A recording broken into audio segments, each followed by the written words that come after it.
ओम प्रेम तत्वाय नारायणाय गुरुभ्यो नमः।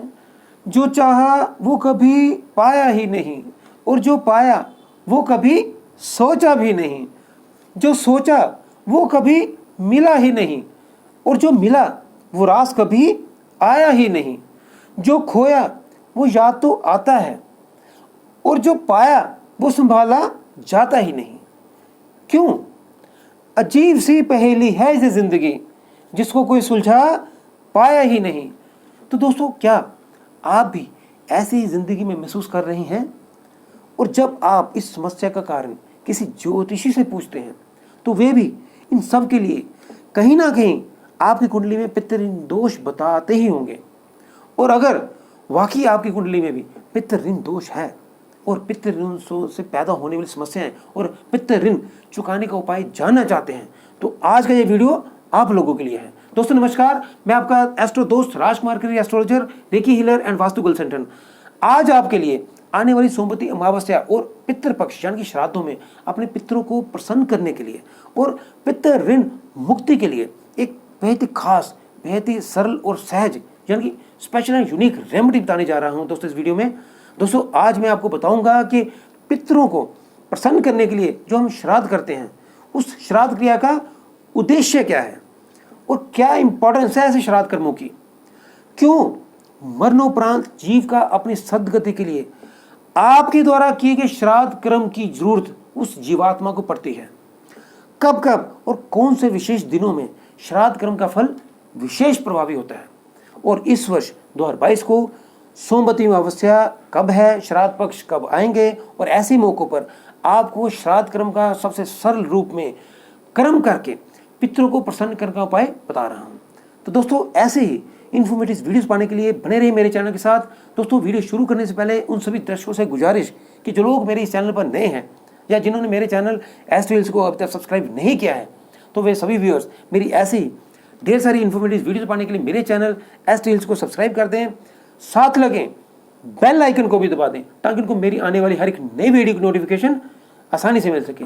और हाँ, अगर वीडियो में दी गई जानकारी आपको अच्छी लगे तो आप इसे मैक्सिमम लाइक एंड शेयर जरूर कर दीजिएगा, ताकि ज़्यादा से ज़्यादा लोग इस इंफॉर्मेशन से फ़ायदा उठा सके और आप भी इस ज्ञान दान की जो पुण्य है उसके भागीदार बन सके। तो दोस्तों, मैं वीडियो शुरू करता हूँ। दोस्तों, पहले यह जानिए कि श्राद्ध कितने प्रकार के होते हैं।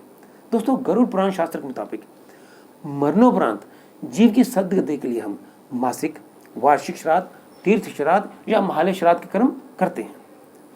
दोस्तों, ऐसा क्यों और क्या है इस श्राद्ध का उद्देश्य, यह जानिए। दोस्तों, शास्त्र कहते हैं कि मरने के बाद जीव की लिंग देह यानी कि वो जीवात्मा और अविद्या से वो बनती है। दोस्तों, अब आप सोचते हो कि यह अविद्या क्या है। दोस्तों, अविद्या यानी कि जीवात्मा के चारों ओर विद्यमान माया का आवरण यानी कि कवर, जो कि काम, क्रोध, लोभ, मोह, अहंकार जैसे संस्कारों को लेकर बनता है। क्योंकि जीते जी तो वो लेते हैं साथ में ये काम, क्रोध, लोभ, अहंकार, मरने के बाद भी वो संस्कार आगे कैरी फॉरवर्ड होते रहते हैं।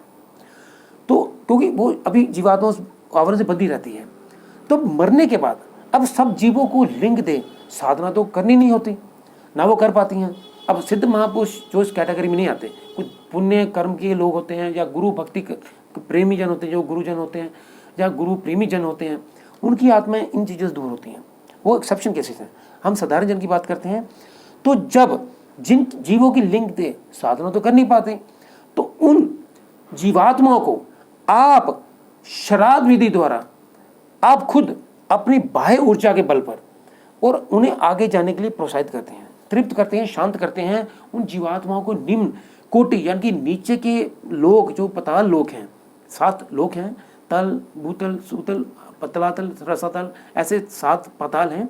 ये निम्न लोग हैं। और ऊपर के लोग हैं जब तब सब, तो हम ऐसे बोलते हैं ना, 7 लोग ऊपर हैं। तो नीचे से ऊपर जाने की क्रिया होती है हर एक आत्मा की, और यही मकसद भी होता है आत्मा का, यानी कि नीचे से ऊपर के लोगों को उठाने के लिए जो आप अपने पूर्वजों को उस लोक में पहुंचाने जाते हैं। तो यूँ कहें कि आपके अपने पूर्वज जो अपने कुकर्म के कारण भूत प्रेत या अनिष्ट योनि को प्राप्त हो जाते हैं, नीच लोक में चले जाते हैं, अपने पूर्वजों को आप उस योनि से मुक्त कराना चाहते हैं। वैसे तो यही ड्यूटी होती है हर एक वंशज की, कि वो अपने पूर्वजों को निम्न योनि से उठाकर आगे ले जाएं। तो श्राद्ध विधि में प्रयोग होने वाली सामग्री और मंत्र की शक्ति की ऊर्जा द्वारा लिंग देह को उस अविद्या के आवरण से बाहर निकालकर आगे सदगति दिलवाना की क्रिया को ही श्राद्ध क्रिया कहते हैं। अब दोस्तों, इस श्राद्ध कर्म के लिए कुछ विशेष दिन निर्धारित होते हैं, जैसे हर महीने आने वाली अमावस्या तिथि और पितृपक्ष के जो श्राद्ध पक्ष के दिन होते हैं। और अगर कहीं अमावस्या सोमवार के दिन आ जाए तो इसका प्रभाव और बढ़ जाता है। तो इस साल 2022 को सोमवती अमावस्या का दिन आ रहा है 29 मई, रविवार को दोपहर 2:55 से अमावस्या प्रारंभ होगी और 30 मई सोमवार को शाम 5 बजे के आसपास अमावस्या संपूर्ण हो जाएगी। इसी तरह 20 फरवरी 2023 को सोमवती अमावस्या फिर आ जाएगी। दोस्तों, भाग्यशाली ये संवत रहा है, इसमें 2 सोमवती अमावस्या पड़ रही है। कहीं कहीं तो आपने देखा होगा कि 4-4, 5-5 साल आपको सोमवती अमावस्या का दिन मिलता ही नहीं है। तो इस संवत में 19 फरवरी 2023 को 4:20 रविवार को अमावस्या उतर आएगी और 20 फरवरी सोमवार दोपहर 12:38 तक ये सोमवती अमावस्या रहेगी। अब श्राद्ध पक्ष नोट कर लीजिए। 10 सितंबर 2022 को शनिवार को शतभिषा नक्षत्र पर पूर्णिमा के अवसर पर श्राद्ध पक्ष प्रारंभ हो जाएंगे और 25 सितंबर रविवार तक ये श्राद्ध पक्ष चलेंगे। दोस्तों, अब जानिए वो उपाय जिसका आपको है इंतजार। दोस्तों, यह उपाय उन सब लोगों के लिए है जिनके पास घर से दूर जाकर या जॉब से दूर जाकर कहीं तीर्थ स्थानों पर जाकर श्राद्ध पक्ष के अवसर पर अपने पितरों को तर्पण करने के लिए, पिंडदान करने के लिए समय नहीं है, जिनके पास बिल्कुल समय ही नहीं है, हाँ भाव जरूर है, तो वो उनके लिए सोमवती अमावस्या या पितृपक्ष किसी भी दिन दोपहर को 1 बजे यह उपाय जरूर करें। दोस्तों, सामग्री के लिए क्या चाहिए? गंगा जल, कच्चा गाय का दूध, गाय का घी, जौ, काले तिल जो मुट्ठी भरी हो, चावल हो और देसी चीनी हो, जिसको हम देसी शक्कर कह सकते हैं, मुट्ठी भर। और हवन बनाने के लिए लकड़ी का जो लकड़ी को जलाकर हम हवन बनाते हैं, वो अग्नि जलाने के लिए लकड़ी को चाहिए। अगर वो आम की लकड़ी मिल जाए तो अच्छी बात है। तो अगर आप हवन कुंड घर में है तो अच्छी बात है, नहीं तो ईंटों का कुंड बना लीजिए, नहीं तो किसी बर्तन में आप अग्नि प्रज्वलित कर लीजिए। लकड़ी को जलाकर उसकी अग्नि पर आपने ये हवन धूप डालना है।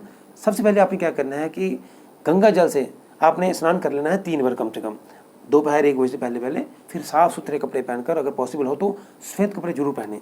फिर किसी आसन पर, चाहे वो कुशा का आसन हो, कंबल का आसन हो या साधारण आसन हो या जूट का आसन भी चलेगा, आसन में बैठकर आपने दक्षिण मुखी होकर बैठ जाना, यानी कि आपका मुख दक्षिण की तरफ हो। फिर आपने अग्नि प्रज्वलित करके अपने हाथ की मुद्रा को ऐसे बना लेना है, यानी कि अंगूठा, मिडिल फिंगर और इंडेक्स फिंगर को इकट्ठा कर लेना है। ऐसे नहीं, ऐसे तो आप अपने देवताओं को हवन डालते हो, ऐसे पितरों को हवन डालना होता है।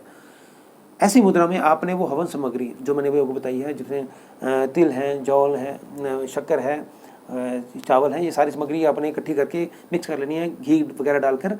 उस सारी सामग्री को आपने कम से कम 9 बार ऐसे उठाकर अग्नि में डालते रहना है।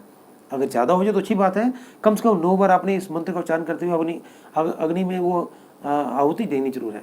साथ में मंत्र का क्या उच्चारण करना है दोस्तों, वो नोट कर लीजिए। ओम सर्वपितृ प्रप्रसन्नो भवोम स्वधा। ओम सर्वपितृ प्रप्रसन्नो भवोम स्वधा। अगर आप इतना मंत्र नहीं बोलते तो आप ये कह सकते हैं ओम पितरेश्वराय स्वधा, ओम पितरेश्वराय स्वधा, तब भी चलेगा।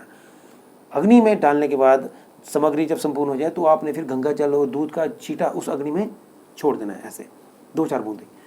फिर आपने हाथ में थोड़ा सा जल रखकर क्या बोलना है कि दोस्तों, आज मेरे द्वारा किए गए दान पुण्य पूजा पाठ का फल, या इससे पहले जो मैंने कोई पूजा पाठ जब तब किया या तीर्थ किया है, उस सब का फल मैं अपने पितरों की सदगति के लिए अपने पितरों को निमित्त अर्पित कर रहा हूँ।